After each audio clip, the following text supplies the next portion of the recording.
सामाजिक, आर्थिक, शैक्षिक र समसामयिक राजनैतिक गतिविधिका सम्बन्धमा जिम्मेवार व्यक्तिहरूसँगको प्रत्यक्ष कुराकानीमा आधारित कार्यक्रम माधी सेती बहस हरेक बिहिबार बिहान 8 बजे प्रत्यक्ष सुन्न सक्नुहुनेछ। म शङ्कर राज नहर्कीको साथमा। यस माधी सेती बहसका प्रायोजक Damauli hardware, bash 2 Damauli. Cement, छड, बिजुलीका सामानहरू, धाराका पाइपहरू, ढोका, प्लाई, काटी, कब्जा, रङ्गरोगन एवं घर निर्माणका लागि आवश्यक सम्पूर्ण सामानहरू सुपथ मूल्यमा पाइन्छ। Manoj glass house, bash 2 Damauli. हामी कहाँ सिसा पोलिस, सिसा इचिङ, वेबलिङ, सिसा कब्जा, सिसा ब्राकेट, स्क्रु, स्पेन्सर, प्लाई, फर्माइका, ढोका तथा हार्डवेयर सम्बन्धी सम्पूर्ण सामग्री पाइन्छ। र शुभलक्ष्मी अटोमोबाइल्स, ब्यास 2 बाग बजार दमौली। हिरोका बाइक, स्कुटी, विभिन्न पार्ट्सहरू पाइनुका साथै मर्म समेत गरिन्छ। साथै जुनसुकै कम्पनीका पुराना बाइक तथा स्कुटीहरू साटफेर समेत गरिन्छ। नमस्कार, माधी सेती बहसमा म शङ्कर राज नहर्कीको सर्वप्रथम सम्पूर्ण श्रोताहरूमा स्वागत गर्न चाहन्छु। तनहुँ जिल्लाको पहिलो सामुदायिक रेडियो माधी सेती एफएम 105.8 मेगाहर्जमा हरेक बिहिबार यहाँहरूले प्रत्यक्ष रूपमा माधी सेती बहस सुन्दै आउनु भएको छ। मुलुकमा तथा जिल्लामा भए गरेका विभिन्न विषयवस्तुहरूमा छलफल गर्दै निष्कर्षमा पुग्ने र कुराको चुरो पत्ता लगाई सत्य तथ्य कुरा जिम्मेवार व्यक्तिहरूबाट नै उत्तर दिन लगाउने र सम्पूर्ण श्रोताहरूलाई सुसूचित गराउने हाम्रो कार्यक्रमको एउटै साझा उद्देश्य हो। आजको यस कार्यक्रममा प्रविधि कक्षबाट मलाई सहयोग मिलिरहेको छ प्राविधिक मित्र सुमन श्रेष्ठको। आदरणीय श्रोताहरू, आज हामी नितान्त फरक शैलीमा नितान्त फरक व्यक्तिसँग कुराकानी गर्दैछौँ। मैले इमान्दार भएर भन्नुपर्दा म आफैलाई आज हामी कुन विषयमा कुराकानी गर्दैछौँ भन्ने विषयमा जानकारी छैन। श्रोताहरूलाई आश्चर्य लाग्ला, यस्तो पनि हुन सक्ला। आदरणीय श्रोतागण, आउनुहोस् हामी कुराकानीलाई अगाडि बढाउँ। आजका अतिथिलाई म स्वागत गर्न चाहन्छु। नमस्कार सर, आरामै हुनुहुन्छ? आरामै छु। हजुरलाई स्वागत छ हाम्रो यो माधी सेती एफएम 105.8 मेगाहर्जको यो माधी सेती बहसमा। हस्, हजुरलाई धेरै धेरै धन्यवाद। हजुर तनहुँमा कसरी आइपुग्नु भयो र के कामको सिलसिलामा आउनुभयो? म तनहुँमा धेरै अगाडि, खास गरी यो बाटो भएर पोखरा जाँदा अथवा पोखराबाट हजुर काठमाडौँ जाँदा म चाहिँ यो तनहुँमा आउने गरेको थिएँ र आजभन्दा लगभग 10 वर्ष अगाडि म एउटा नगरपालिकामा फोहोर मैला व्यवस्थापनको कामको सिलसिलामा आएको थिएँ र अहिले चाहिँ म एउटा अर्को यो पूर्वाधार जुन हामी तनहुँ जलविद्युत आयोजना भन्छौँ, त्यो तनहुँ जलविद्युत आयोजनाको कामको सिलसिलामा म यहाँ आइपुगेको हुँ। भनेपछि तनहुँ जलविद्युत आयोजनाको यहाँले कुरा प्रसङ्ग उठाइहाल्नुभयो। यो कस्तो खालको आयोजना हो र यो काम चाहिँ तपाईँले आफ्नो जिम्मेवारी चाहिँ कसरी निर्वाह गर्नु भएको छ, के पाउनु भएको छ? हजुर, यो तनहुँ जलविद्युत आयोजना 140 मेगावाट विद्युत उत्पादन गर्ने हिसाबले यसको परिकल्पना गरिएको हो र यो परिकल्पना अनुसार अहिले त्यहाँ काम भइरहेको छ र यो तनहुँ जलविद्युत आयोजनाले यो दमौली जहाँ यो मादी र सेतीको सङ्गम छ त्यो भन्दा लगभग 2 किलोमिटर दक्षिणमा एउटा पहाड भित्र सुरुङ बनाएर त्यहाँ एउटा यो जलविद्युत उत्पादन केन्द्र बनाउने र त्यो जलविद्युत उत्पादन केन्द्रबाट उत्पादन भएको बिजुलीलाई भरतपुरको सब स्टेशनमा लैजाने र त्यहाँबाट मुलुकभरि वितरण गर्ने यसको योजना रहेको छ र त्यही अनुसार यहाँ काम भइरहेको छ। यहाँले निरीक्षणको क्रममा भन्नुभयो, के पाउनु भयो? कति कामहरू कतिको गतिमा अगाडि बढेको छ र यो कहिलेसम्ममा यो पूरा होला र यसको निर्माणको र एउटा वातावरणको अनि त्यसपछि तपाईँले गर्ने अनुगमनमा चाहिँ के पाउनु भएको छ? यो यहाँले एकदम सही प्रश्न गर्नुभयो। यसको अहिले यो जलविद्युत आयोजनाको 4वटा प्याकेज बनाएर यसको निर्माण कार्य अगाडि बढेको छ।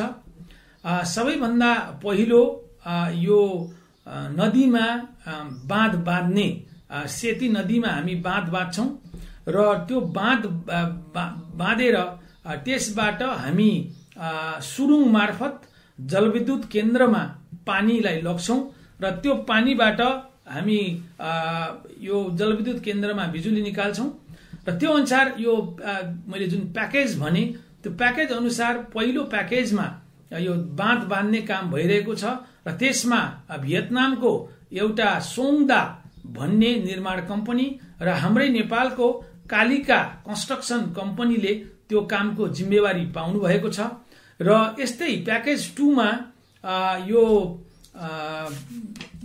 अब बाँधिएको बाँधबाट यो जलविद्युत केन्द्रसम्म पानी लैजानको लागि हामी त्यसलाई हेडरेस्ट टनल भन्छौं। त्यो हेडरेस्ट टनल र त्यस पछाडि त्यहाँ अरु त्यसका अवयवहरू हुन्छन्, सर्ज ट्याङ्क हुन्छ र त्यस्तै पेनिस्टक पाइप हुन्छ।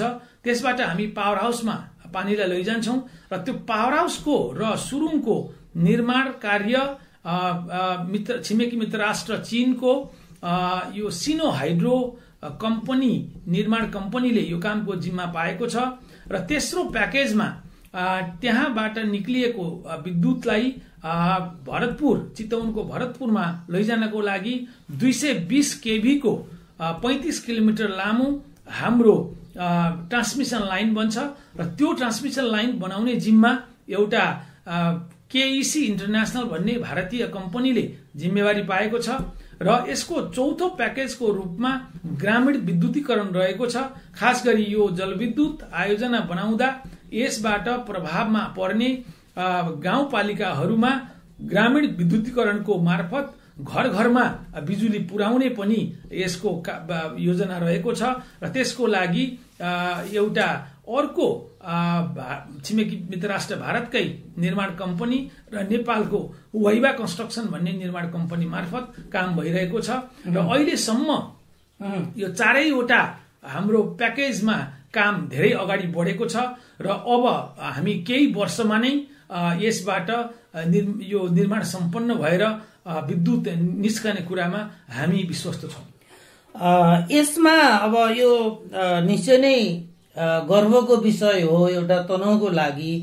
अब यसको टेन्टेटिभ लागतको कस्टदेखि लिएर वातावरणीय प्रभाव हैन, अब भनिन्छ नि एउटा कुनै काम गर्दाखेरि अर्को पक्षको असर नपर्ने गरेर प्रकृतिमाथिको दोहन भइराखेको छ अनाधिकृत रूपबाट।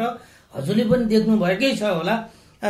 यो कसरी अगाडि बढ्छ र कसरी मेन्टेन गर्ने चाहिँ तनु हाइड्रोले गर्ने काम कसरी अगाडि बढाएको छ?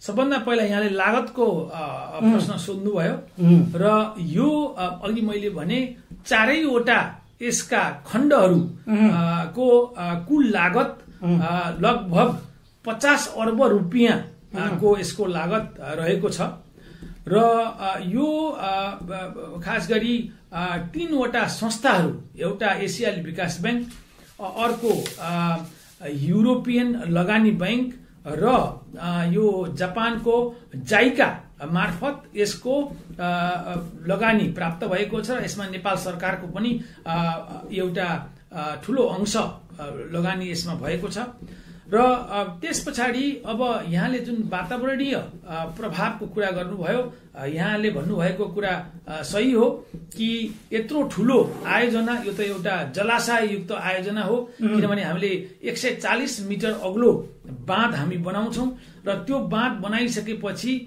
लगभग यो चाहिँ नि 8-10 किलोमिटर त्यसको सिरानतिर, त्यो बाँधको सिरानतिर पानी जम्मा हुन्छ र त्यहाँ एउटा ठूलो तलाउ अर्थात सरोवरको सिर्जना हुन्छ र त्यो कारणले गर्दा त्यो अहिले जहाँ जंगल रहेको छ, जहाँ बस्ती छ, जहाँ यो आबादी छ, त्यो ठाउँ पनि त्यो हामीले विस्थापन गर्नुपर्ने हुन्छ र प्रतिस्थापन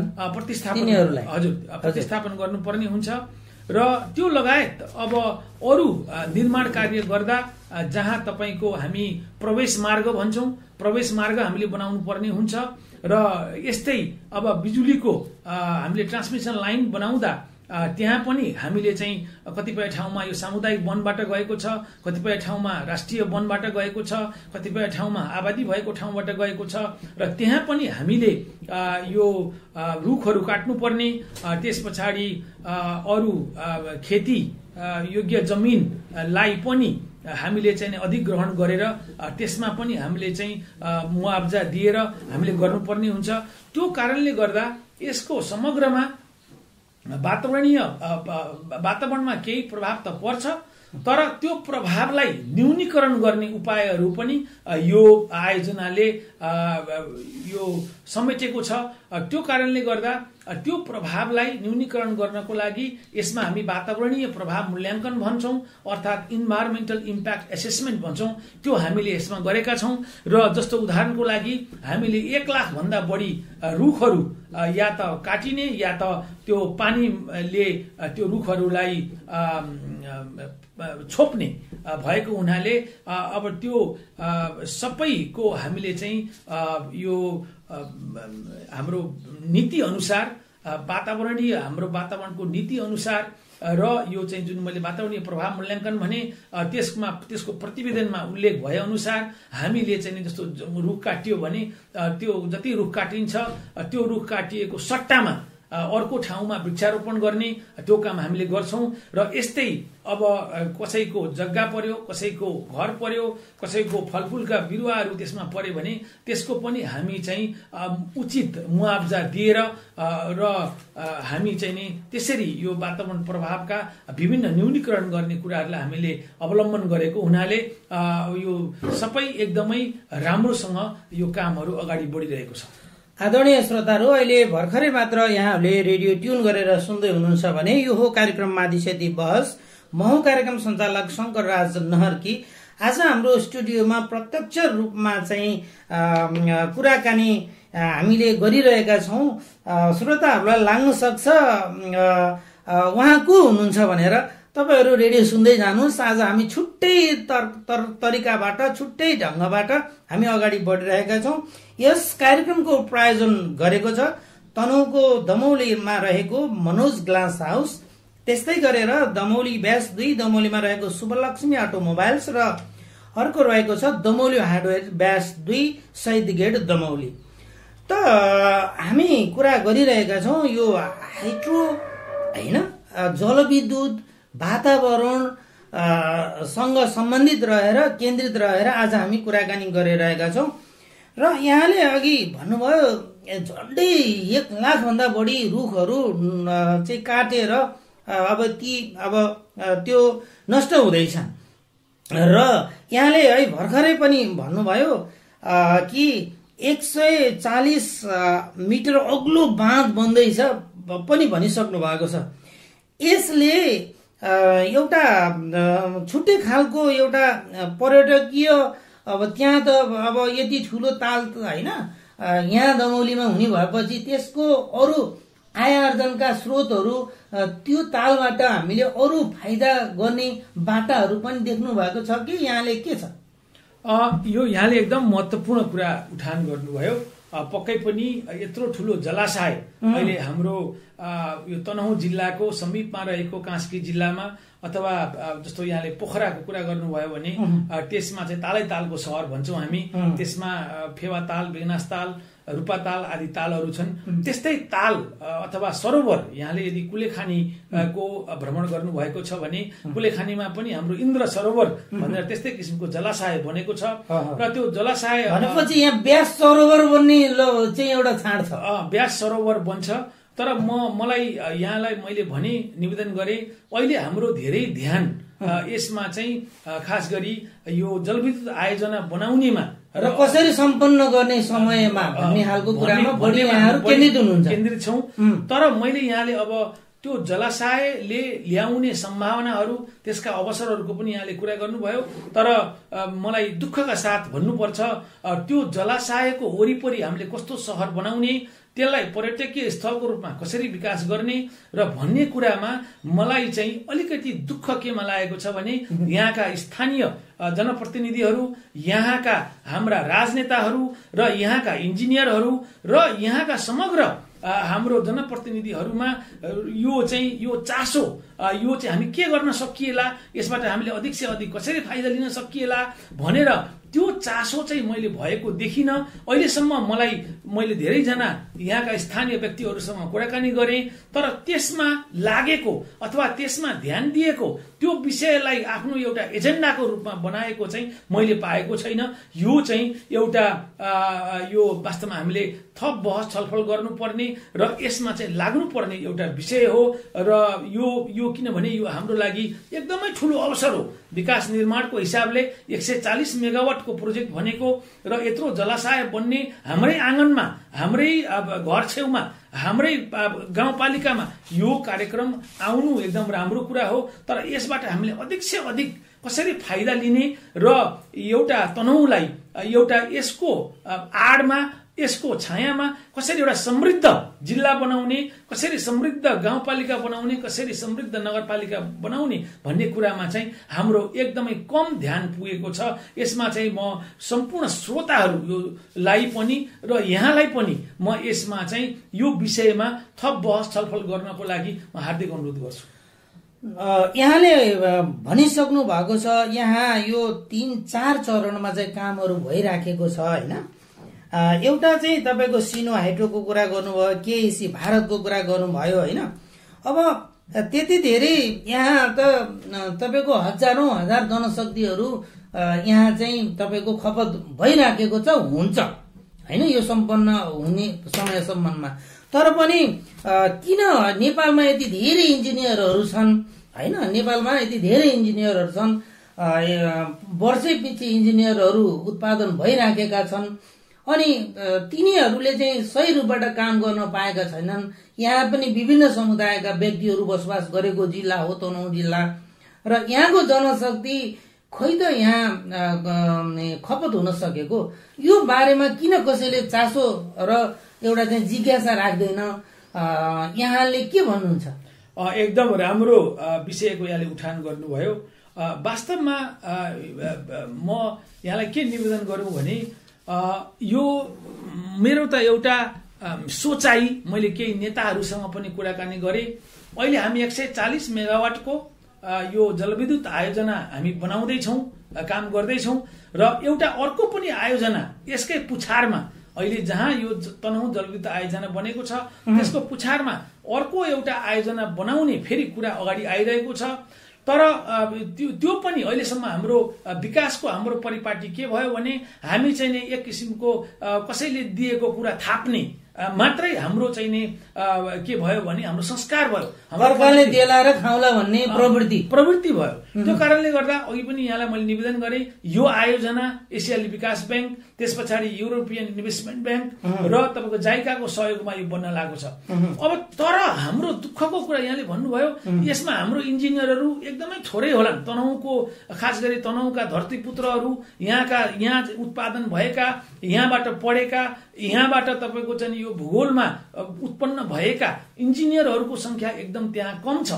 र त्यस पछाडि अब मलाई दुःखका साथ यो भन्नुपर्छ कि अहिलेसम्म मैले यहाँ चासो नै भेटिनँ। यहाँको स्थानीय जनप्रतिनिधिहरू त्यहाँ गएर हेर्ने, त्यहाँ चाहिँ के काम भइरहेको छ, त्यहाँ हाम्रा इन्जिनियरहरूलाई हामी कसरी त्यो यो प्रविधि हस्तान्तरणको कुरामा सजग गराउन सक्छौँ भनेर इन्जिनियरहरूलाई त्यहाँ लगेर भ्रमण गराउने, त्यहाँका चाहिँ विदेशी जुन हाम्रा इन्जिनियरहरू, अनुभव प्राप्त इन्जिनियरहरू, कन्सल्ट्यान्टहरू, त्यस पछाडि त्यहाँ कन्ट्र्याक्टरहरू जुन छन् तिनीहरूसँग एउटा सहकार्य गराउने, तिनीहरूसँग एउटा विचार मन्थन गराउने त्यो काम यहाँ भएको छैन।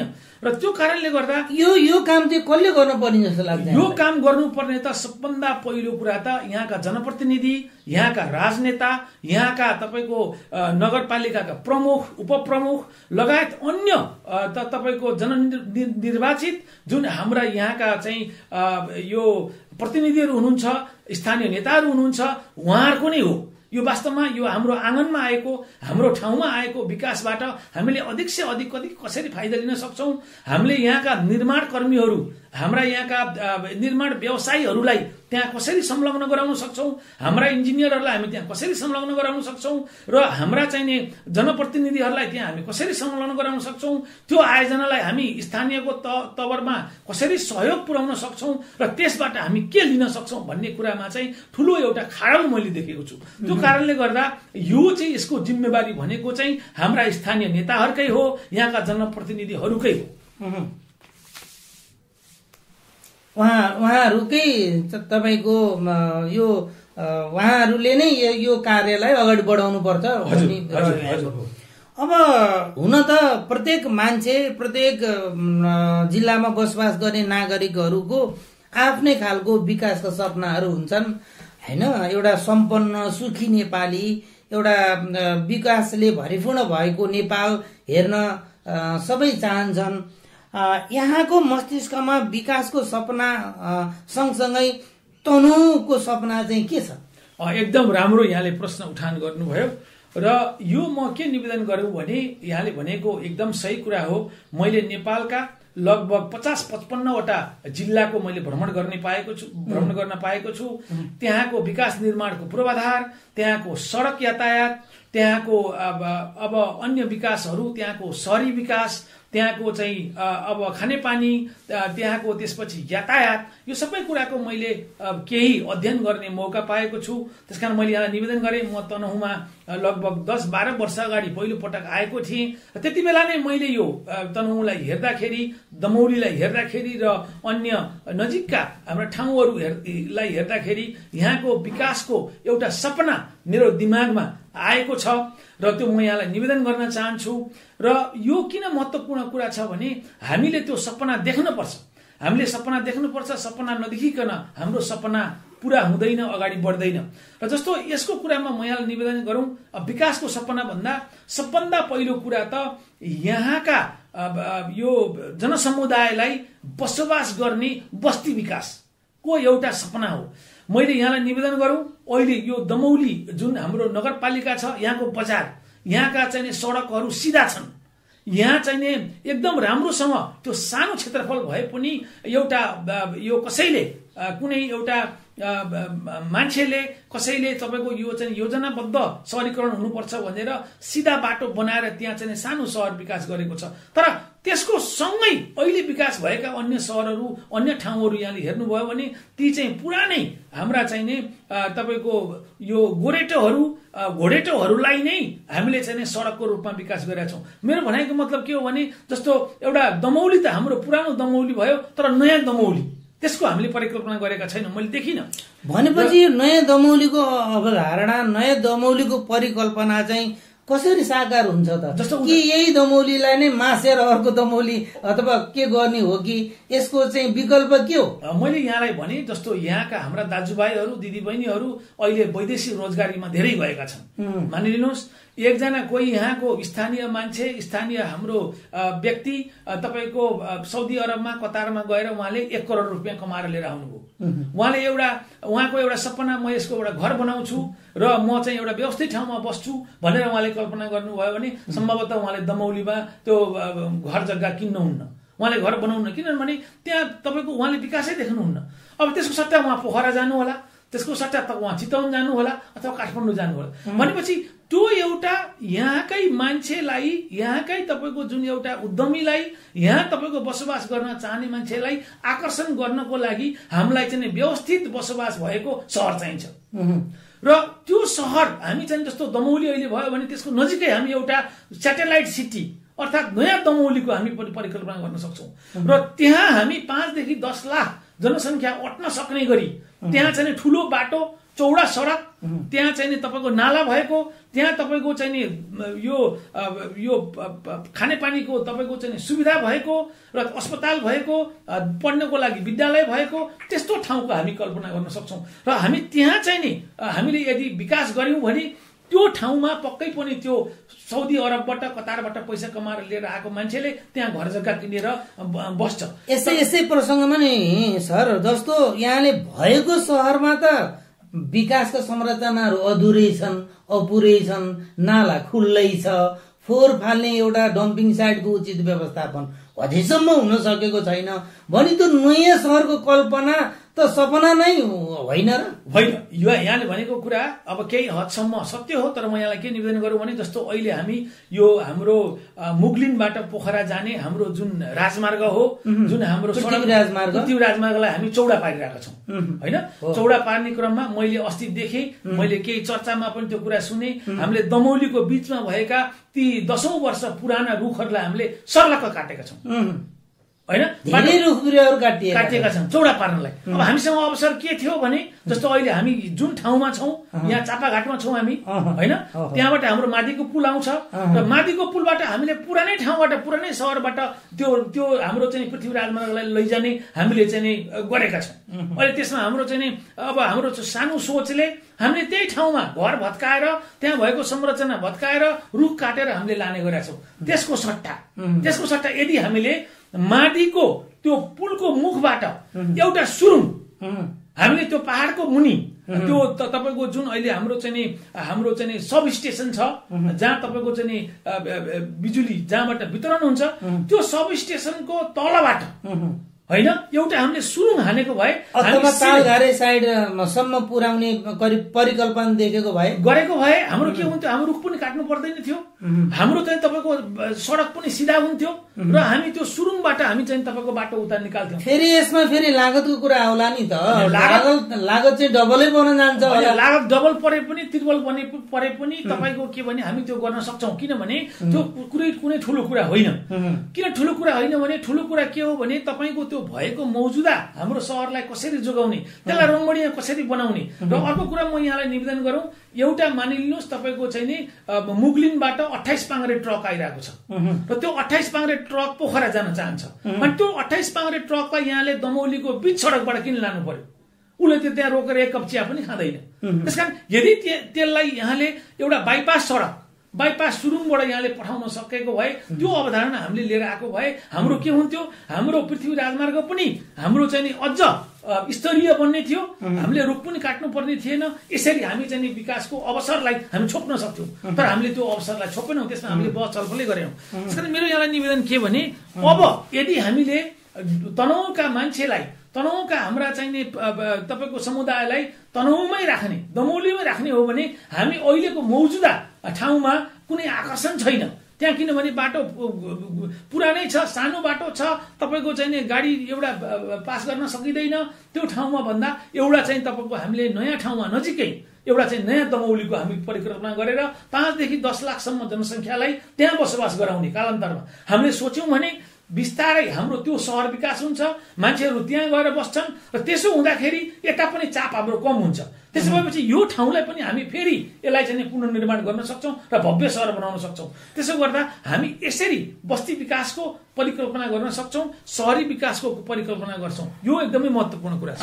जस्तो मैले यहाँसँग जिज्ञासा लिन चाहे, मैले के सुनेको छु भने तपाईँ नेपालको त अधिकांश जिल्लाहरू भ्रमण गरिसक्नु भएको छ, त्यहाँको वातावरणदेखि भूगोलदेखि होइन, त्यहाँको सबैसँग यहाँसँग ज्ञान छ र सँगसँगै यहाँ विश्वका धेरै देशहरू पनि घुमेर अनि विभिन्न खालको शिक्षा आर्जन गर्ने क्रममा अनि त्यसपछि विभिन्न खालको गतिविधिहरूमा चाहिँ यहाँ कुन देश पुग्नु भएको छ र विकासले तपाईँले के देख्नुभयो विदेशको विकास र हाम्रो यहाँ नेपालको जुन पुरानो ढर्ना छ नि त्योमा चाहिँ के तात्विक भिन्नता के छ र नेपालले कुन बाटो हिँड्नुपर्छ? हामी एकदम महत्त्वपूर्ण कुरा यहाँले उठान गर्नुभयो र म यहाँलाई के निवेदन गरौँ भने म चाहिँ तपाईँको मेरो स्नातक तहको अध्ययन मैले भारतमा गरेँ,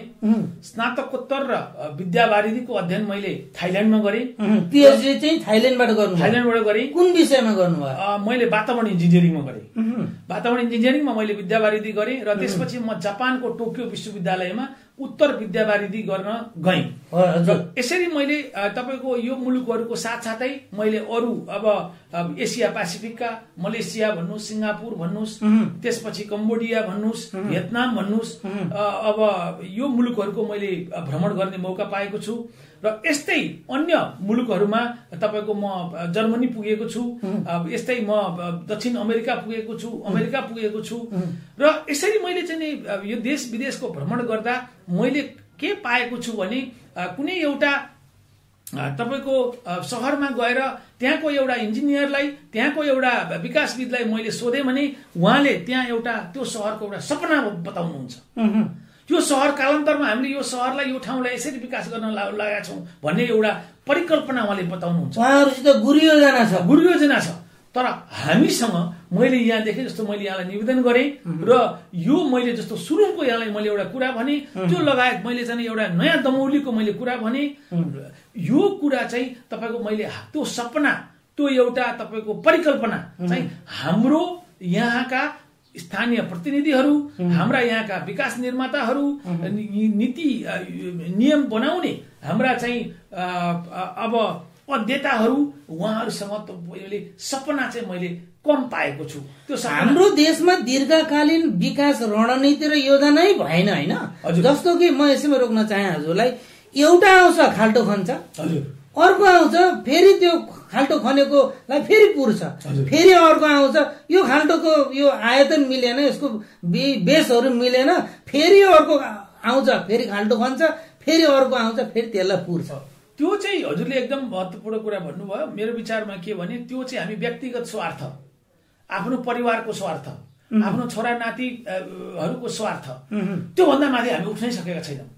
र निस्वार्थी भएर एउटा यो ठाउँको लागि होइन, म एउटा यहाँ चाहिँ एउटा तनहुँको धरतीपुत्र हुनुहुन्छ, यहाँको धरतीपुत्र भएको हिसाबले यो ठाउँको लागि विकास गर्ने कुरा के हो त, यसका के सम्भावनाहरू छन्। जस्तो म यहाँलाई एउटा निवेदन गरौँ, हाम्रो यहाँ चाहिँ व्यास गुफा छ। व्यास गुफा भनेको वेद व्यासले तपाईँको यो पुराण लेखेको, वेद लेखेको, तपाईँको त्यो लेखेको ठाउँ, त्यो बसेको ठाउँ। यो व्यास गुफाको आधारमा हामी के गर्न सक्थ्यौँ त भन्दा, यो दमौली अथवा व्यास नगरपालिकाले एउटा भारतको होइन वेद व्याससँग जोडिएको एउटा ठाउँ, जस्तो फर इक्जाम्पल दिल्ली होस्, बनारस होस्, त्योसँग हामी एउटा भाइचारा सम्बन्ध स्थापित गर्न सक्नुहुन्थ्यो। भगिनी सम्बन्ध, हजुर, त्यो गरेर हामी चाहिँ मितेरी सम्बन्ध अहिले चाहिँ तपाईँको भारतका तपाईँका चाहिँ नि लाखौं पर्यटकहरू यहाँ आएर हेर्न चाहन्छन् व्यास गुफामा। तर तपाईँलाई म एउटा भनौँ, दमौलीमा यहाँ चाहिँ तपाईँको एउटा राम्रो होटल पनि मैले पाउन सकेको छैन होइन। र तपाईँको त्यो एउटा भनौँ न एउटा चाहिँ तपाईँको यो ठाउँलाई पनि त्यो अनुसारले विकास गर्ने, एउटा भगिनी सम्बन्ध स्थापित गर्ने त्यो सपना मैले देखेको छैन एउटा। र अर्को म यहाँलाई निवेदन गरौँ, यो तपाईँको जस्तो यो एउटा यो व्यास भनेको हाम्रो चाहिँ नि पुरानो एउटा परम्परा भएको, एउटा चाहिँ शास्त्रीय मान्यता भएको हाम्रो ठाउँ हो होइन। यो ठाउँलाई हामी त्यसरी चाहिँ तपाईँको विकास गर्न सक्छौँ। जस्तो जापानको कोबे पनि एउटा तपाईँको त्यो खालको सहर हो, त्योसँग भगिनी सम्बन्ध हामी स्थापित गर्न सक्थ्यौँ। अर्को अहिले भर्खर म तपाईँको चाहिँ आज बिहान तपाईँको यहाँको पर्यटकीय स्थल यसको मानुङकोट म पुगेर आएँ होइन। त्यो मानुङकोट यस्तो राम्रो रमणीय तपाईँको ठाउँ होइन। मैले जापानमा तपाईँको एउटा यो 270 डिग्री रेस्टुरेन्ट भन्ने एउटा म तपाईँको चाहिँ टोकियोमा एउटा समुद्रमा बनाइएको तपाईँको चाहिँ एउटा कृत्रिम रूपले बनाइएको एउटा टावरमा म पुगेर तपाईँको हेरेँ। आज मलाई मानुङकोटमा के लाग्यो, यहाँ त 270 डिग्री होइन, यहाँ त 360 डिग्रीको तपाईँको चाहिँ नि दृश्यावलोकन गर्ने, पुरै 360 डिग्री एउटा बिन्दुमा बसेर यहाँले त्यो एउटा चाहिँ टाकुरामा बसेर यहाँले के गर्न सक्नुहुन्छ भने 360 डिग्रीको यहाँले चाहिँ हेर्न सक्नुहुन्छ। त्यो कुरा त्यस्तो चाहिँ नि हाम्रो चाहिँ नि स्थानहरू, पर्यटकीय स्थलहरू हामीसँग छन् र तिनको विकास हामीले गर्न सकेनौँ। तिनलाई हामीले चाहिँ सही ढङ्गले तपाईँको त्यो अवसरलाई हामीले छोड्न सकेनौँ। यो एउटा धेरै ठुलो कुरा हो। र हामी एउटा के गर्न सक्थ्यौँ, अघि मैले भने एउटा शास्त्रीय परम्पराको हिसाबले हामी व्यास नगरपालिकालाई एउटा भारतको कुनै एउटा तपाईँको चाहिँ नि सहरसँग भगिनी सम्बन्ध स्थापित गर्न सक्थ्यौँ भने पर्यटकीय स्थलको हिसाबमा होइन हामी एउटा त्यस्तै राम्रो पर्यटन भएको अर्को सहर, जस्तो जापानमा तपाईँको चाहिँ नि फुजिसान भन्छौँ हामी, फुजी हिमाल भन्छौँ, त्यसको नगरपालिकासँग हामी चाहिँ नि भगिनी सम्बन्ध हामी स्थापित गर्न सक्थ्यौँ। र त्यो गर्न साथ हाम्रो के हुन्थ्यो भने धेरैवटा अवसरहरू हामीले प्राप्त गर्न सक्थ्यौँ विकासको। त्यो हामीले गरेका छैनौँ। यो चाहिँ एउटा महत्त्वपूर्ण कुरा हो। र यसमा म एउटा अर्को कुरा यहाँलाई निवेदन गरौँ, सहरी विकासपछि अब यातायात पूर्वाधारको कुरा आयो। जस्तो अहिलेसम्म हामीले काठमाडौँ, हामीले दमौलीलाई हामीले चाहिँ नि तपाईँको काठमाडौँ र पोखरासँग मात्रै जोड्ने हामीले कुरा परिकल्पना गरेका छौँ। तर यहाँबाट सबैभन्दा नजिकको तपाईँको चाहिँ यातायात पूर्वाधार जोड्नुपर्ने ठाउँ को त भन्दा कुन हो त भन्दा भरतपुर। जस्तो यहाँबाट भरतपुर भनेको तपाईँको चाहिँ 50-60 किलोमिटर टाढा छ होइन। यदि मानिलिउँ यहाँले दमौलीबाट भरतपुरको जोड्ने एउटा यहाँले रेल मार्ग बनाउनु भयो होइन, र त्यहाँ यहाँले चाहिँ विद्युतीय रेल जसलाई हामी बुलेट ट्रेन भन्छौँ त्यो चलाउनु भयो भने भरतपुरबाट तपाईँको दमौली आउने भन्ने कुरा तपाईँको चाहिँ नि के हो भने 5-10 मिनटको समय हो। तपाईँले यहाँले एउटा विद्युतीय रेल बुलेट ट्रेन यहाँले राख्नुभयो भने भरतपुरबाट दमौली आउनु भनेको 10 मिनटको समय हो, 15 मिनटको समय हो। हामी अझै पनि राजधानी काठमाडौँ जाँदाखेरि 1 दिनको समय खर्चनु पर्ने स्थिति छ। यहाँले काठमाडौँ पनि भन्नुभयो, काठमाडौँ भनेको यहाँबाट हाम्रो 165 किलोमिटर टाढा हो होइन। भनेपछि त्यो त हामी चाहिँ तपाईँको आधा घण्टामा तय गर्न सक्छौँ यदि हामीसँग रेल मार्ग हुने हो भने। र यो किसिमको अवधारणा र यसले अर्को पनि कुरा के हुन्थ्यो भने यो तपाईँको दमौलीबाट देवघाट जाँदाखेरि तपाईँको सराङघाटदेखि लिएर अरू त्यहाँ ठुला उपत्यकाहरू छन्, तिनमा हामी बस्ती विकास गर्न सक्थ्यौँ, तिनलाई पनि हामी चाहिँ विकास गर्न सक्थ्यौँ। अहिले यो एउटा तपाईँको खण्डहर जस्तो भएर विकास नभइकन बसेको स्थिति छ। त्यो कारणले गर्दा मेरो भनाइ के भने यस्तो खालको सपना, विकास निर्माणको सपना, यातायात पूर्वाधारको सपना हामीले चाहिँ देख्न एकदम जरुरी छ। त्यो भयो भने हामी 5 देखि 10 वर्षमा यसलाई अर्कै सहरको रूपमा, अर्कै विकसित ठाउँको रूपमा हामी चाहिँ नि यसलाई पुर्याउन सक्छौँ। म एउटा प्रश्न गर्न चाहे, अनौपचारिक रूपबाट यहाँले मलाई भन्नुभएको थियो र त्यही प्रसङ्गलाई मैले यहाँसित स्पष्ट हुन चाहे। म चाहिँ बाबु खेत जोत्ने मान्छे खोज्दै गाउँ गाउँ डुलेको छ, घरको लाठे छोरो चाहिँ काम खोज्दै विदेशिएको छ। यस्तो स्थितिमा हामी बाँच्ने प्रवृत्तिले, यस्तो खालको हाम्रो स्थितिले हामी विकासको, समृद्धिको सपना देख्नु त हास्यास्पद भएन र? एकदम महत्त्वपूर्ण कुरा यहाँले उठान गर्नुभयो।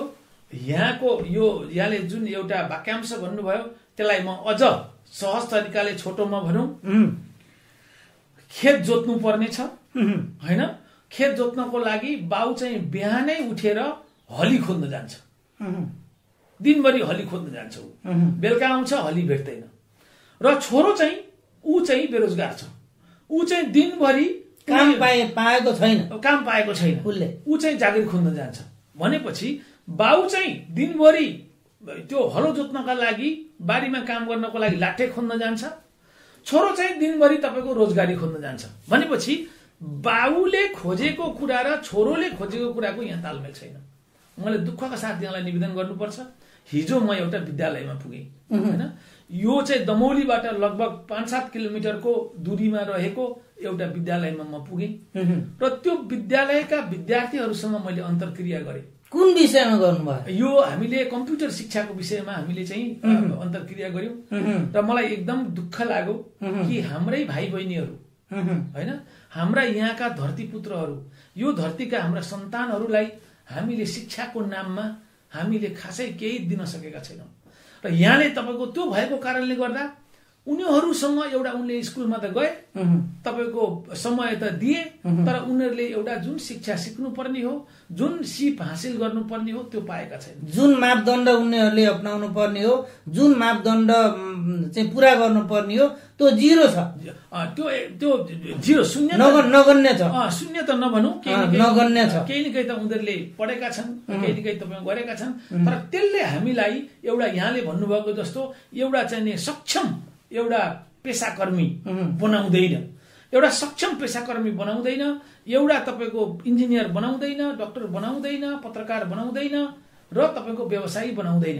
त्यो कारणले गर्दा मैले यहाँको प्रश्नलाई के जवाफ म दिन चाहन्छु भने, अब यदि हामीले त्यो रोजगारीको सिर्जना गर्ने हो, यहाँ उत्पादन भएको मान्छेलाई हामीले यहीँ राख्ने हो र अघि हामीले कुरा गरेका अवसरहरूलाई छोप्ने हो भने हामी चाहिँ यहाँकै जनशक्ति प्रयोग गरेर, यहाँकै साधन र स्रोत प्रयोग गरेर यही ठाउँको विकास गर्न सक्छौँ। तर हामीसँग के हुनु पर्यो भने एउटा सोच हुनु पर्यो, एउटा सपना हुनु पर्यो, एउटा परिकल्पना हुनु पर्यो।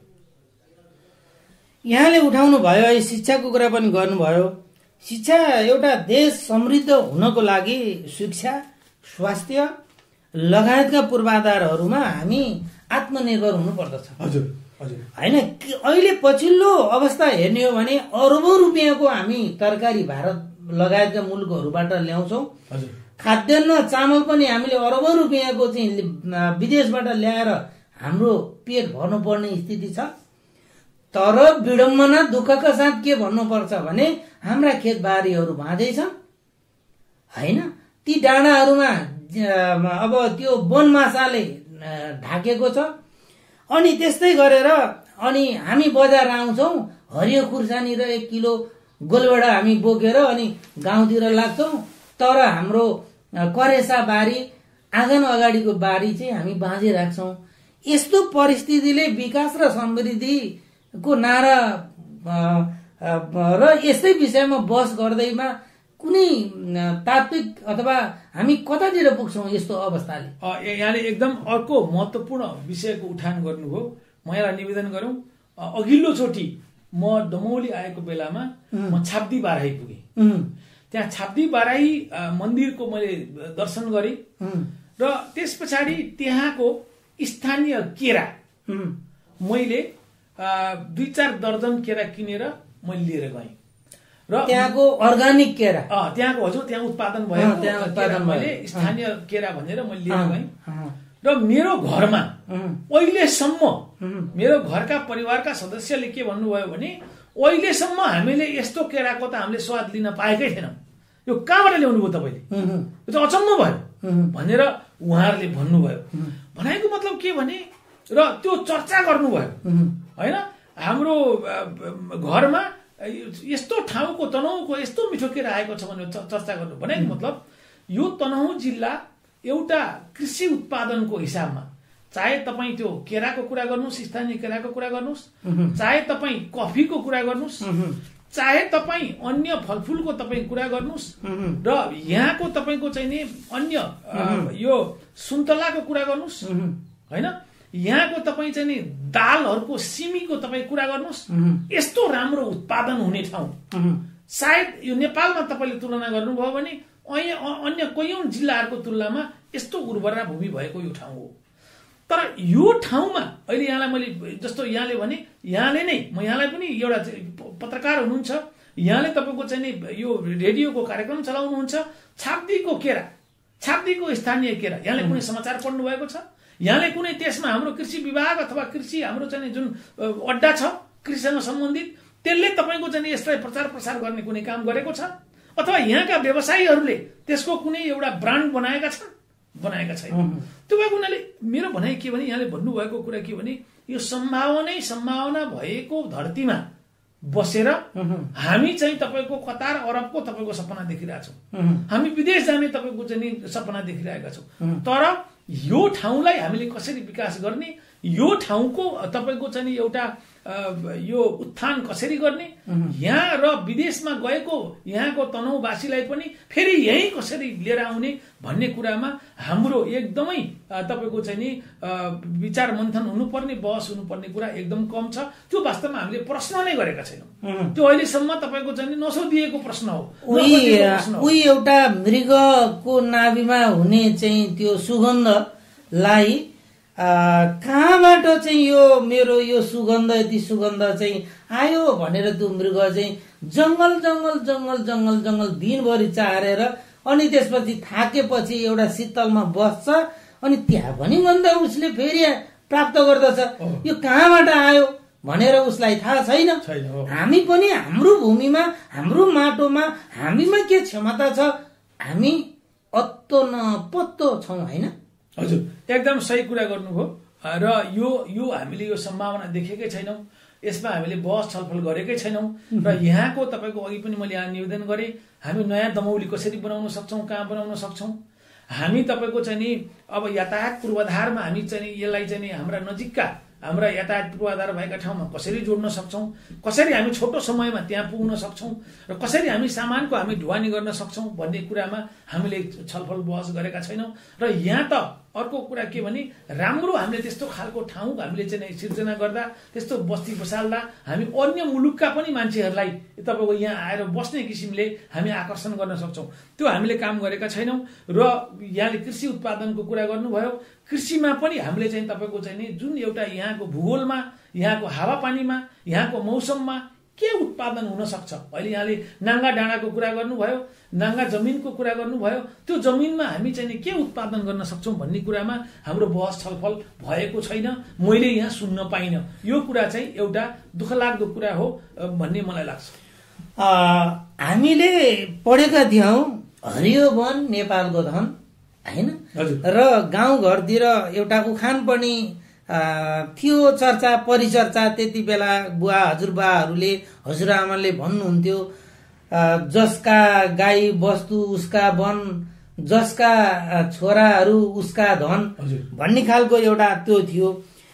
तर विडम्बना हामी नेपालमा बस्छौँ, हरियो वनले चाहिँ ढाकेको छ भन्छौँ, हामीलाई चाहिने काठहरू विदेशबाट आयात गर्छौँ। यो विडम्बना भएन र? यो विडम्बना हो, एकदम विडम्बना हो। र यसको अर्को पाटो पनि म यहाँलाई निवेदन गरौँ। अहिले हामी अघि मैले यहाँ निवेदन गरेँ, तनहुँ जलविद्युत आयोजना हामीले बनाउँदा हामी लगभग 1 लाख तपाईँको रुखहरू काट्न गइरहेका छौँ, होइन? त्यसको विकल्प के हो त? म यहाँलाई निवेदन गरौँ, लगभग हामी 400 हेक्टर जमिनको जंगल या त हामी त्यसको रुख नाश हुँदैछ काट्नुपर्छ, या त त्यो चाहिँ हाम्रो जलाशयमा त्यो डुबान हुनेछ। भनेपछि अब अहिले हामी खोजिरहेका छौँ त्यो 400, किनभने हाम्रो वातावरण संरक्षण नियमावली अनुसार हामीले चाहिँ तपाईँको के गर्नुपर्छ भने एउटा रुख काट्यो भने 25 वटा रुख रोप्नुपर्छ, होइन? भनेको मतलब अब 1 लाखवटा रुखको ठाउँमा हामीले 25 लाखवटा रुख रोप्नु पर्यो। अहिले हामीसँग तनहुँमा हामी त्यो जग्गा नै पाएका छैनौँ, किनभने एउटा तनहुँ आफैमा एउटा समृद्धशाली जिल्ला छ वनको हिसाबले, वन जङ्गलको हिसाबले। भनेपछि यहाँले 400 हेक्टर भनेपछि एउटा रुख काटे बराबर कति रोप्नु पर्ने? 25 वटा। हजुर रोप्नुपर्छ। भनेपछि त झन्डै 10 लाख भन्दा बढी, 10,000 भन्दा बढी हेक्टरमा रुख रोप्नु पर्ने भयो। होइन, रोप्नु पर्ने भयो, तर त्यो जमिन हामीसँग छैन यहाँ, किनभने हाम्रो त अधिकांश, हाम्रो त अहिले 50% भन्दा बढी त जंगल आफै छ। अब यहाँनिर एउटा महत्त्वपूर्ण प्रश्न के हो भने हाम्रो नीति नियम पनि अलिकति अमिल्लो छ। हामीले के भनिदियौँ भने एउटा रुख काट्यो भने 25 वटा रुख रोप्ने, तर कहाँ रोप्ने? त्यहाँ जमिन छैन भने के गर्ने थियो भन्ने कुरामा हाम्रो अन्यल छ। रोप्न त रोपिएको छ, अलिकति यो टेन्टेटिभ 10 वर्षको आँकडा हेर्ने हो भने नेपालको जुन क्षेत्रफल छ नि 1,41,881 वर्ग किलोमिटर, यसको 100 गुणा रुख रोपियो होला तथ्याङ्क हेर्ने हो भने, होइन? हरेक असार साउनका यी जुन रुख रोप्ने मौसम हुन्छ नि, तर त्यसको संरक्षण खोइ। त्यो संरक्षणको एउटा पाटो भयो भने अर्को पाटो मैले निवेदन गरौँ। म भन्दै थिएँ कि हामीसँग 50% भन्दा बढी ठाउँमा जंगल छ। हिजो हाम्रो वन डिभिजन कार्यालयको हाम्रो वन अधिकृत ज्यूले त के भन्नुभयो भने तनहुँमा त तपाईँको चाहिँ नि यो लगभग 70-80% मा वन जंगल छ भन्नुभयो।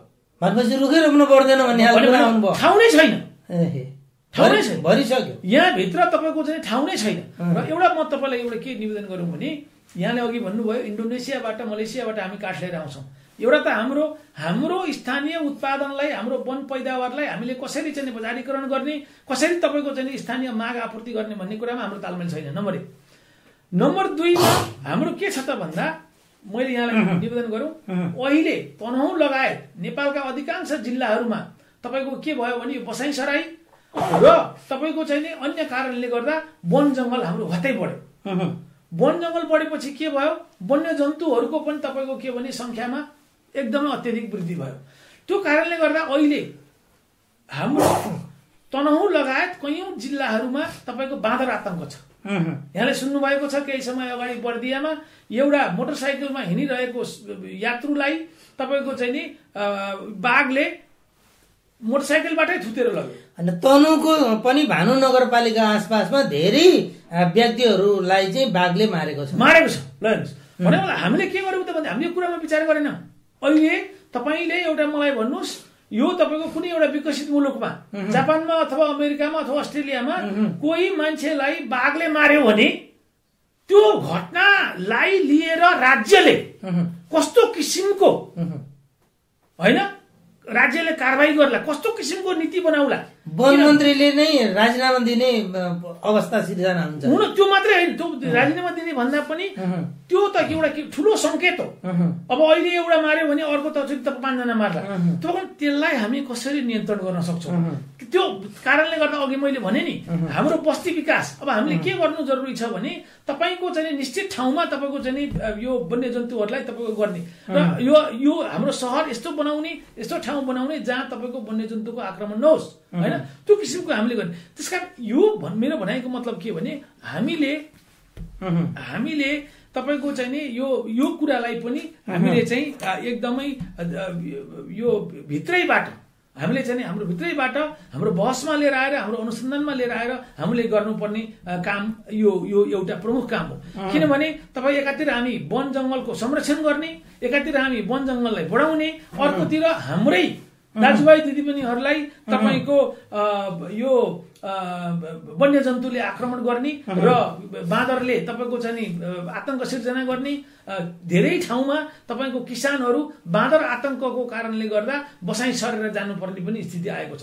त्यो कारणले गर्दा मेरो भनाइ के भने यो कुराहरूमा हामीले चाहिँ एउटा वैज्ञानिक तरिकाले हामीले चाहिँ अध्ययन गरेर अनुसन्धान गरेर यसको समाधान हामीले चाहिँ निकाल्नुपर्छ र त्यो गरियो भने मात्रै हाम्रो चाहिँ नि एउटा हाम्रो यो बस्नको लागि योग्य ठाउँ हुन्छ, तपाईको चाहिँ नि आय आर्जनको लागि योग्य ठाउँ हुन्छ, व्यवसाय गर्नको लागि हाम्रो चाहिँ नि योग्य ठाउँ हुन्छ। हामी कार्यक्रमको लगभग अन्त्यमा आइपुगेका छौँ। अब हामीसित थोरै मात्र समय बाँकी छ। यो बहस गरिरहँदा तपाईको भित्री आत्माले चाहिँ अहिले के भनिरहेको छ? जस्तो कि अब यति धेरै विषयवस्तुहरू हामीले उठान गरिरहेका छौँ, हामी अब के निष्कर्षमा पुग्न सकिएला? अब हामी के निष्कर्षमा पुग्न सकिएला भने म यो बिहाको मादी सेती एफएम यो रेडियोबाट सम्पूर्ण यो कार्यक्रम सुनिरहनु भएका हाम्रा दाजुभाइ दिदीबहिनीहरूलाई म के निवेदन गर्न चाहन्छु भने यहाँहरूले पनि चासो लिनु पर्यो। यो यहाँकै धरती हो, यहाँकै ठाउँ हो हैन। एउटा नितान्त अब 100 किलोमिटर परबाट आएको मान्छेले त यहाँ आएर केही दिनमा म एउटा तनहुको सपना देख्न सक्छु, दमौलीको सपना देख्न सक्छु भने यहाँहरूले पनि सपना देख्नु पर्यो र आफ्ना सन्ततिलाई, आफ्ना छोराछोरीलाई यहाँले पनि यो ठाउँको विकास गर्ने एउटा सचेतना भर्नु पर्यो। त्यो भयो भने पक्कै पनि हामी चाहिँ तपाईको केही वर्षमा 5 देखि 10 वर्षमा हामी यो ठाउँलाई कायापलट गर्न सक्छौं र एउटा विकसित ठाउँको रूपमा हामी यसलाई बनाउन सक्छौं। हामी यो कुरा गरिरहँदा र खास गरेर यो अब यहाँले म धेरै परको मान्छे भन्नुभयो नि, खास गरेर अब हामीलाई अब पनि हजुरको परिचय नदिँदा अन्याय नै होला। आम आदरणीय श्रोताहरूलाई, रेडियो सुनेर बस्नुहुने आम श्रोताहरूलाई हजुरको जन्म कहाँ भएको हो र अलिकति अब परिचयतिर लाग्नुपर्छ नि जस्तो लाग्यो मलाई। सम्भवतः मलाई के लाग्छ भने आज हामी नितान्त फरक ढङ्गबाट गइरहेका छौँ। हाम्रो आदरणीय शङ्करजीले यहाँले चाहिँ एकदमै नितान्त फरक शैलीमा यो कार्यक्रमको परिकल्पना गर्नुभयो, यसरी अगाडि बढाउनु भयो र यो जन्म चाहिँ कहाँ भएको एकदम खुसी लागेको छ। म यहाँलाई निवेदन गर्दैछु र यो वास्तवमा श्रोतागणले पक्कै पनि मेरो बारेमा केही न केही कतैबाट थाहा पाउनु भएको छ भने मेरो परिचय थाहा पाइसक्नु भयो होला। मेरो जन्म यहाँले भन्नुभयो म सुदूरपूर्व पाँचथर जिल्लाको म चाहिँ स्याब्रुम्बा गाविसमा म जन्मिएको हुँ र त्यसपछि मैले यसैमा रोक्न चाहे, तर तपाईँ त तनहुकै दमौलीमा यही तनहुकै आसपासमा जन्मिएको जस्तो चाहिँ खालको एउटा चाहिँ ज्ञान र यो बोलीमा त्यस्तो आयो त होइन। यो त यस्तो हेर्नुहोस्, यो त के हो भने एउटा मेरो रुचि, एउटा विकास निर्माण प्रतिको मेरो एउटा रुचि। किनभने यो मुलुकले नै म यहाँलाई निवेदन गर्दै थिएँ, म चाहिँ त्यस पछाडि मोरङको उर्लाबारीमा मैले मेरो विद्यालयको अध्ययन गरेँ र त्यहाँ चाहिँ त्यसपछि मैले धरान क्याम्पस हात्तीसारमा मैले त्यहाँ चाहिँ विज्ञान विषय लिएर मैले प्रवृत्ता प्रमाणपत्र तहको अध्ययन गरेँ र त्यस पछाडि मैले छात्रवृत्ति पाएँ।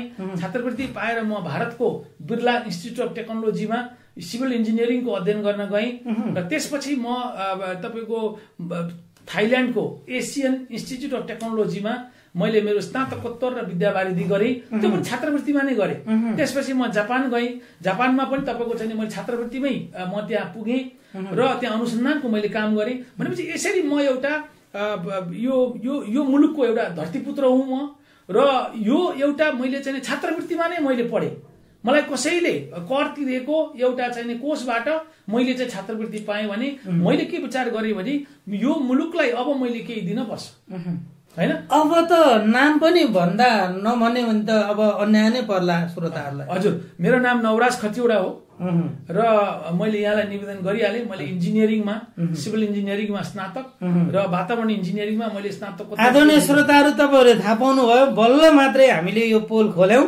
आज हामी कुराकानी गरिरहेका छौँ वातावरण इन्जिनियरिङमा विद्यावारिधि अर्थात् पिएचडी गर्नुभएका डाक्टर नवराज खतिवडा र सर विभिन्न अरू प्रतिष्ठानहरूसँग पनि सम्बन्धित हुनुहुन्छ होइन? हजुर, म नेपाल विकास अनुसन्धान प्रतिष्ठानको जसको कार्यालय हाम्रो पुल्चोक ललितपुरमा छ त्यसको म अध्यक्षको पदमा म कार्यरत छु र म त्यसको संस्थापक सदस्य पनि हुँ।